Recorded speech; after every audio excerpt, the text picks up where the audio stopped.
Hi, friends. I'm Zach. I'm Mitch. And we are an excellent little podcast. We are here presenting you a little movie podcast starring Zach and Mitch. Wait, we're doing a podcast? Violet Night. It is going to be a violent night for this podcast because we watched Violent Night as the movie for this week, my friends. It is. Studios, Universal Studios. Director is Tommy Wicola and screenplay by Pat Casey and Josh Miller. What did you think of this whole ensemble of producers, scriptwriters, and everybody? Well, they had a job to entertain us during this holiday season. Was it a festive holiday movie? It had Christmas. It did have Christmas. But it's in the title. It's violent. It is definitely a violent one, my friend. Yeah, but I got to give credit to both the director and the screenwriters because this task was probably it's difficult to make a Christmas movie violent. Oh yeah.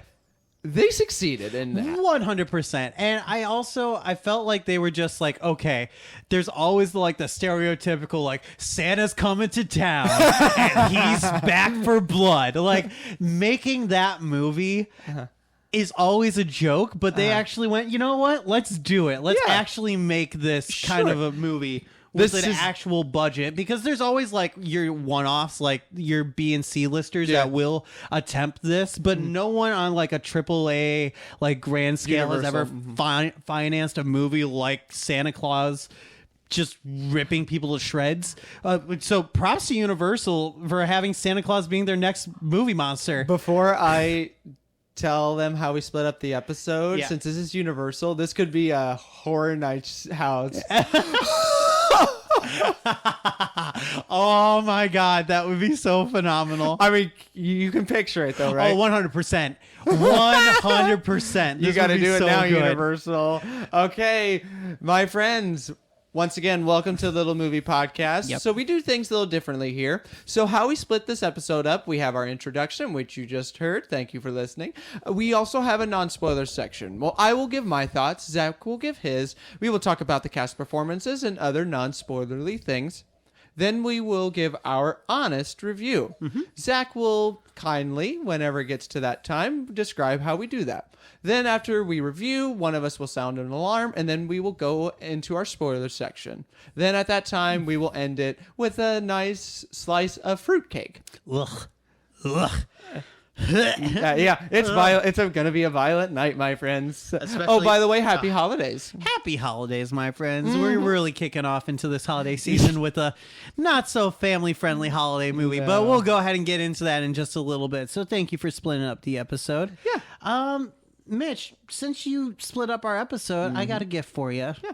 I want to hear your first thoughts first. It's going to be short, sweet, to the point. I enjoyed it. I knew what I was getting into. It was going to be a violent, not family Christmas film. Yep. So I knew what I was getting into. And everybody succeeded, Yeah. This was going to be a different Christmas movie. Is this going to be a rewatchable Christmas movie?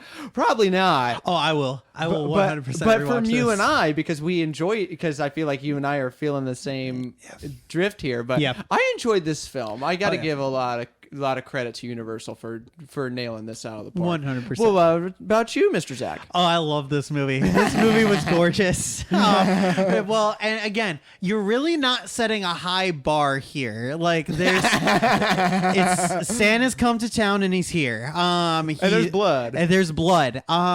This movie doesn't have a whole lot of depth. It doesn't have a whole lot of character development.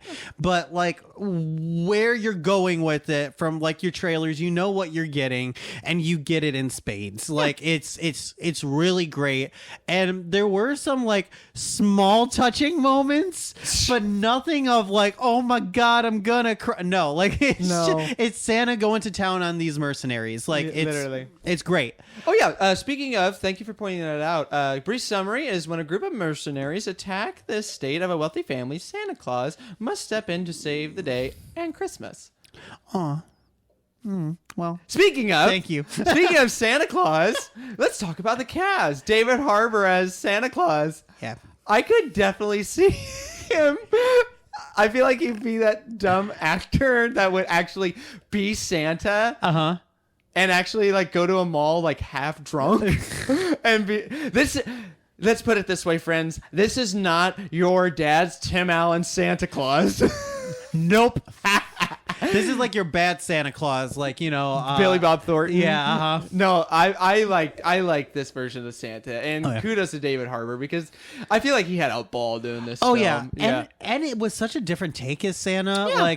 Like a minor spoiler, you kind of go into like the backstory of this mythos of Santa, which I thought was kind of a little bit kind of cool. A Viking? It was very shallow. Like there wasn't like much. Yeah. But it kind of explained like why Santa can do the things he can do because he's got some things in his past.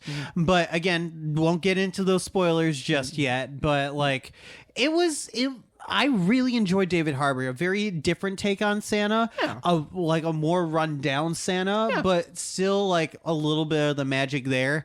Like it's great. Like he's done it for 1,000 years, I think he said. Yeah, and 1,400, I think. And you can tell that he's just kind of done with the world, but it's because it's all video games. It's all video games and cash. Yeah, like that's all they're asking for. And he's Speaking of cash, the next cast member. John Leguizamo as Scrooge. Well, that's the code name. His code name is Scrooge. John Leguizamo. I usually do like his performances, and he did fine here. Like it's not like his best performance. Like it's no Sid from Ice Age, but like. My God. But like I really do I always love whenever I see him on screen, and I thought he did fine. Like he the character was shallow and did all that he really could do with such a shallow character. Oh yeah, I will agree. But I feel like the standout for this was not David Harbour, was this lovely Leah Brady as Trudy Lightstone. Oh yeah, what did you think of Trudy? She was so cute in this film. Like I picture myself in Trudy's shoes because like when you're at that age, because I feel like she may be like 8, 9, maybe 10. Sure. You're at that point where a lot of kids are being mean, like Santa's not real. It's the parents. I caught my parents doing it. Blah blah blah. I stopped believing in Santa when I was 13 years old because I found some presents that were wrapped and said that we were from. Spoiler, kids. There's no Santa. Mitch ruining dreams one day at a time. You ruin vacations at work and dreams at home. What a terrible person you are. Onto the naughty list you go. Yeah, but hey, you knew it was coming though. Oh yeah, 100%. Yeah, so you're on the naughty list. So yeah, I'm naughty. Yeah, but I'm bad. Yeah, she was. What'd you think, Zach? She was cute. Oh, I enjoyed her. I love my little psychopath. Because okay, hold on. She's sweet. She's wonderful. But oh my gosh, like you think Kevin McAllister is a psychopath in Home Alone? This kid is on a new level, ladies and gentlemen. She's going places and she's going to dark places, y'all. Oh, but literally, she was great. She was really wonderful. She plays the really like great thing that I think this actress really did well with is that she's got that really wonderful cuteness factor, and then all of a sudden she'll turn dark just out of nowhere, and I'll be like, oh my god, I love her even more. Yeah, she did a phenomenal job of balancing that, which as a child actor I would think would be really hard to do, but she did really well with it. Oh yeah. Okay, my friends, that's the end of the cast. Now we just have a few non-spoilery things before we review. The first thing we're going to talk about is the violent part of Violent Night. Violence. There's quite a bit in this film. And again, it earns its R rating. Oh, 100%. I feel like this film was made in the aftermath of John Wick. Yep. So I feel like if Universal and Lionsgate were able to come together to figure out a deal, this could be set in the John Wick universe. Have John Wick fight Santa Claus. But we need a little Christmas magic here. I need a little help. I need a radio. Santa! Santa! Someone killed my dog. My Christmas present to my wife. She used to call me Santa. But you know what I mean. That's basically how I would compare this movie. How violent it. I compare it more to a John Wick film than I would maybe like a Bullet Train or something like that. That's fair. How would you just talk about this violence? Yeah. So, I mean, the violence kind of ramps up as you go through the movie. That's the one thing that I will say about it. Like, it starts like. Don't get me wrong, like when the violence like starts, it starts with a pretty big bang with the amount of like death that actually happens, because it's just like bang, bang, bang, bang, bang, bang. Yes. But those ones aren't entirely gory. Ironically, it's not until Santa actually starts his brawls that it starts literally getting all they are, gory. brawls. It's because of Santa that this R rating actually happens. Like if it was just the mercenaries, I feel this could be a PG-13 movie, but the R rating is literally because of David Harbour's Santa, and I'm not mad about it. Well, and also a bit of the kid, but the kids thing comes unintentional, and we'll talk about that kind of a little bit later. Right. So one more quick thing, and this film still has something that a lot of holiday films have. It still has a little bit of Christmas spirit. Yeah, and it actually comes from the family, I feel like. Really a lot from the little girl from Trudy. That's where most of the Christmas spirit does come from for this movie. But the family unit is who kind of brings this Christmas spirit. I thought that was really nice to have a good way to balance everything. Yeah, what did you think of having this bit of Christmas spirit in here? Yeah, I feel like it didn't, because I feel like with this film, there was a chance that they could have overdone the Christmas spirit and just be like, okay, let's substitute some Christmas spirit instead of violence. When it's in the title, it's Violent Night. Sure. So I feel like there was that nice, even tone of Christmas spirit when it was needed and necessary. Sure. I will give credit where credit is due. There could have been a little bit more, but yeah, like I said, it's in the title. It's Violent Night. There's not going to be much Christmas spirit in this film. Sorry, y'all. There's not much, but what is in it is necessary, I would say. Okay. That's the end of our non-spoilers section. Yeah. Do you want me to go ahead and explain how our reviews work? Well, let me take. Yeah. Sure. All right. Solid. Well, my friends, if you are new to Little Movie Podcast, welcome, my friends. We do our reviews a little bit different here. We don't have a number system. We have categories. The number system is lame. Nah, not for us. So we're going to go ahead and start with our low category, which is Feed It to the Dog, which that's a movie that we personally that we didn't like, but we recommend that you see it so you can form your own opinion. Then we move on up to Cook a Little More, which we thought the film was okay, but it needed a little more seasoning, needed maybe an actor change, a script change, a director change, just to bump it up to our next category, which is Eat It Up, which is we really enjoyed the film.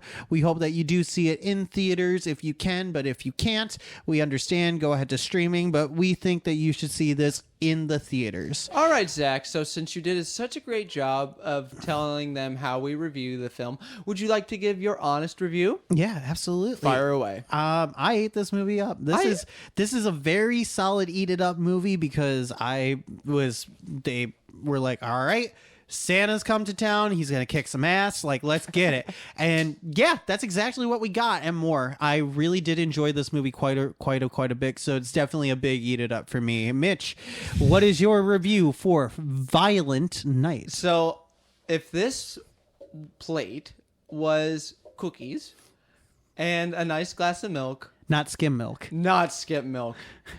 I would definitely eat this up. Okay. Oh yeah, I enjoyed this film. This is a plate of homemade cookies. Homemade. No, this was I enjoyed this film. I ate this up. I feel like this is just a beautiful plate full of like bloody cookies. That's not a picture I want to be eating, but okay. I ate this up, and you hit the nail right on the head. It was a good movie. Or in the chin. Yeah. Oh God. Oh. Well, Sorry, a small little bit, but we're getting to that. Don't worry. Sound the alarm, Zach. Holy shit. We are in. Hold on, I got one. We wish you a Merry Christmas. We wish you a Merry Christmas. We wish you a Merry Christmas and a happy. That's our alarm. Yeah, I guess I don't know. Well, welcome to our spoiler territory. Yeah, Thank you. Now, if you do need to leave, see you later. Thank you, my friends. Leave us a like, give us a comment, subscribe, email us at elpodcastmz@gmail.com. But we're in spoiler territory now. Yeah. And the first thing up is... What is it? We're basically looking at a Home Alone sequel here, ladies and gentlemen. Holy shit. I have not laughed at a movie so hard in a while than that Home Alone section that happened. So basically, Trudy runs away from the God. family because the mercenaries have her family trapped. In like the living room. Yeah, and Beverly D'Angelo plays her grandmother. And Congratulations, she's in another movie. I don't know. She's in bad shape. But she literally tells Santa about Home Alone. He has no idea what that is. He's like, I have no idea, but sure. Make booby traps and just stay safe and quiet. It's funny how he knows about Die Hard on Blu-ray instead of Home Alone. That's funny. Yeah. And literally her traps... nails all over the stairs going up to the attic. There's nails at the bottom. One guy falls and trips because she breaks one of the stairs. And gets a nail in his chin. Hold on. Okay, so with Home Alone, there is one scene that I cringe at every single time, and that's Marv stepping on the singular nail in the foot. Yeah. Every time I cringe at that moment. Because it hurts. Because I'm like, oh my freaking gosh. So... when the two bad guys get up and try to find her, they're like, they see the rug and they're like, these booby traps are, supposed to be hidden. And they see the one nail sticking out and they're like, that's like literally ripped out of Home Alone. So they step over it. And then the next step is broken, so their foot goes right through, and they trip and they fall, and the nail just goes right up his chin, there, and it literally is sticking out underneath their tongue, and I literally screamed in the theater, "Oh fuck no!" I did. Everyone in the theater just went, "Oh!" I was bad. like, "No! Oh my god, no!" That's pretty bad. And then finally he gets out, and falls onto the razor screw blade mat at the ground. His partner goes up and is literally hit by a bunch of bowling balls, and then the guy that gets out of all the razor blade stuff, one stuck in his butt. Yeah, one stuck in his butt. So he pulls it out. Yeah, and he's bleeding profusely. He gets hit. And how does he die? So he pulls the nail out of his butt and he's like, "Oh my god, this thing's huge!" and is like looking at it, and all of a sudden one of the bowling balls rolls right into the nail, which goes into his head, and then he falls backwards because blunt force trauma of a bowling ball alone, but now a nail sticking into your head because it was basically like a hammer. Yeah, and he died. He's dead. And then you have the lady who did make it up to the attic gets like stuck in like super glue, and then is like hit with like a bunch of like weights and stuff, and then here comes Santa. Santa bashes her, and then like is like, "All right, kid, turn around. Good job. But I'm gonna close your eyes and sing Jingle Bells." But one thing I want to mention is the Viking backstory. Yeah, that was you got to give a lot of credit for creating that backstory for Santa. Yeah, it gives a good reason as to why he actually can hold his own against and why Santa can fight, because you're like, it's Saint Nicholas. Why should Santa know how to fight? Well, that's why, because he used to be a Viking. I kind of wish they kind of delve a little deeper into that. There's talk of a sequel. So I wouldn't mind a sequel. I would of see this. it. I would see it. Yeah, my ticket's purchased. If that's the case, my reservation's made. Yeah, I'm going. Especially if it's in the John Wick universe. Literally, y'all. I genuinely like this is in like the sick, twisted way of like how you would watch Home Alone every single year. Yeah. This is exactly in that genre, and I would watch this movie a lot. Yeah. Like, On that note, thank you all so much for joining us for this violent night. Once again, for those that continued on with this in our spoiler section, leave us one of these, one of the likes, subscribe, comment on the video. If you have any questions, email us at elpodcastmz@gmail.com. Yeah. But until next time, my friends, I'm Zach. I'm Mitch. And we are an excellent little podcast.